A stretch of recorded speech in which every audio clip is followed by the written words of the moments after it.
Welcome back to another episode on the MOD Balls page. In today's video, we're going to be talking about how scary the Memphis Grizzlies are going to be next season, man.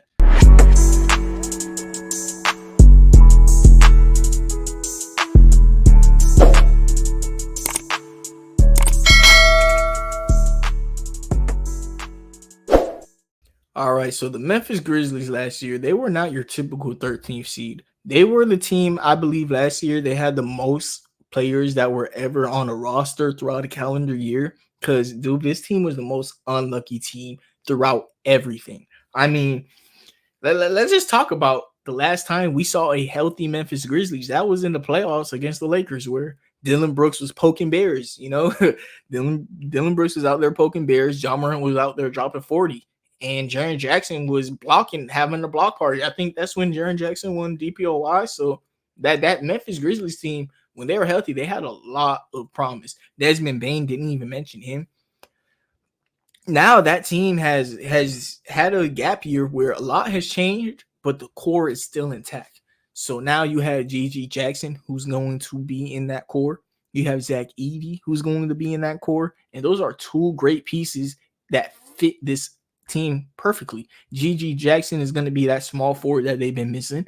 And Zach Edey is going to be that paint presence, because they needed a legit five. And hey, it don't get I ain't saying there's not a lot of people more legitimate at the five position than Zach Edey. And he's a rookie, and I'm pretty confidently saying that. Zach Edey, people are lying about him. He can't get down the court. Understand it was just a summer league game. He was getting down the court. And in college, he wasn't doing that bad either. People were talking about like Zach Edey's game isn't gonna translate in the NBA. He does all post hooks and stuff like that. And then people complain that Rudy Gobert can't do simple stuff like post hooks. It doesn't make any sense to me. Of course, Zach Edey isn't going to play like that in the NBA. Y'all complain Rudy Gobert can't do that. So Zach Edey having that in his bag, if anything, should impress you, because that means like in a playoff game, you're not going to be able to put a small ball center on Zach Edey because he's going to punish that. He's going to punish any small ball lineup. So that's a good thing that Zach Edey has post game. I don't know how people could look at him having a post game and looking at negatively. I don't get that. Either way, Zach Edey is one of the best screen setters. And one thing that Ja Morant loves him, that boy Ja Morant love him a screen setter. And if you know about Steven Adams, you know him and Ja Morant, they was a nice duo in the pick and roll game because of how good of a screener Steven Adams is. Watching Zach Edey, he is creating so much separations on screens for Scottie Pippen Jr. And that boy have so much work, so much room to work with. I could imagine what Ja Morant's gonna do with that. A guy who gonna be averaging multiple rebounds, or I said multiple, double-digit rebounds. He gonna be having a block party some games, and he gonna be able to just finish in the paint. There's no problem with that. And Zach Edey also has shown promise as a shooter. He is a decent shooter, I believe. I will double check that just to see what his free throw shooting stats is. That's something that I personally like to look at to see how much promise somebody has as a free throw shooter. It kind of shows what the basics of your form, But Zach Edey, man, that was an amazing draft pick and home run pick by the Grizzlies, because he could have legitimately been one of the best college players of all time. People don't understand what Zach Edey just did at Purdue. He averaged 25 points, 12 rebounds. How many blocks? 2 blocks? That is super impressive, man. On 62% from the field, dude. That is super impressive. His free throw percentage was 71, and it was 73 last year. 71 his rookie year at Purdue. Or rookie year is a funny thing to say, but 71 his first year. And he did have a year where he shot 65, but his shooting is mid, and as a 7'4" center, that's cool to have a mid form. He's a mid shooter, which is a good thing as a center. He's 300 pounds. He's going to be most games Zach Edey's on the court. He's going to be the biggest player on the court. He's 7'4", 300 pounds. He's going to be the biggest player on the court a lot of the times. And Jaren Jackson is going to be right next to that. And when we look at Jaren Jackson, his biggest weakness is being the biggest guy on the court. Yeah, he's super good defensively, like as a roamer and as a help side defender. But when it comes to being the drop player, he fouls a lot and he doesn't grab rebounds. Hey, Zach Edey, he's gonna grab rebounds and he's gonna also be a very big presence with block shots. So you're gonna have two of those guys. That's nice. That's nice. And Jaren Jackson, he improved as an individual player because of the gap year. He was asked to have the ball in his hands more. You know, he had a higher usage rate. He's shown that he's not a number one option, of course, but he gotten better at playmaking slightly. I'm not saying that like Jaren Jackson is going to be this 7 assist guy. No, no, no, but he'll be 3. You know, cool.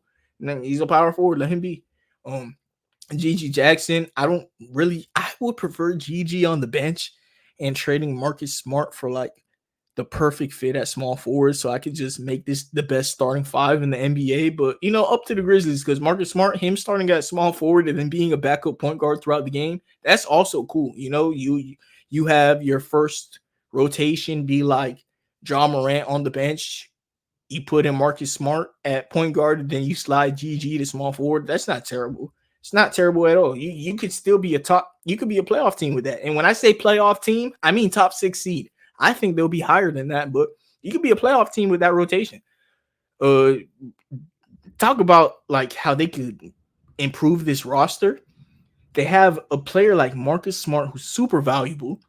They have a lot of young players like GG Jackson, who I named, and they have all their first round picks. That is super duper important. Having all of your picks is, man, that's a nice thing for the Grizzlies because they could have went out and got them a Mikal Bridges. You know, they could have went out and got them somebody nice. So hey, Grizzlies, man, I'm so scared on what this team could literally only get better from last year. You know, last year was the lowest of the lows. Everybody's back. Like I said, this team last year probably had the most players on a roster of all time because of how many injuries was going on. That's a real like dark place to be. You know, if you were a Grizzlies fan and you watched games last year, shout out to you, man. Shout out to you because I know that was hard. Because last year I was watching some games, man. I'm like, who's on the court for the Grizzlies right now? But one thing I do like about it is their bench players who's going to be on their bench this year. A lot of those guys are starting last year against starting caliber players, you know. John Kochar, Santi Aldama, Brandon Clark, GG Jackson, like I named, Jake Larvia. Those guys are nice bench players. Vince Williams, who were playing against starting level players. So now they're going to go onto the bench and be playing against bench players. You know, they're going to be a little more sharp, you know, and they're going to be on point because those guys were playing a lot of minutes last year. You know, their minutes are going to go down. Their usage rate is going to go down. But I think their productivity is going to go up because now you're going to have a guy like Ja Morant who's going to be creating so much plays for these guys going downhill, creating so much space that these guys are going to get open shots. Last year, they weren't generating open shots. Like I said, Jaren Jackson, he would be operating the offense sometimes. And that is not Jaren Jackson's game. You know, they were just unfortunate team and, you know, everything went wrong. This team, though, Ja Morant, gotta mature. We're just gonna blindly believe in Ja. You know, he's 25, he's 24 years old. He turns 25 next month. So, you know, just young and doing youngin things. He ain't even do it. In my opinion, bro, Ja Morant ain't do nothing that crazy though. It was just the injury also that ruined everything because he did come back after 25 games. It ain't like he was suspended the whole season for real. He actually got hurt after, just unlucky. So, yeah, this year, Ja Morant, last year where the Grizzlies did terrible, it was all your fault.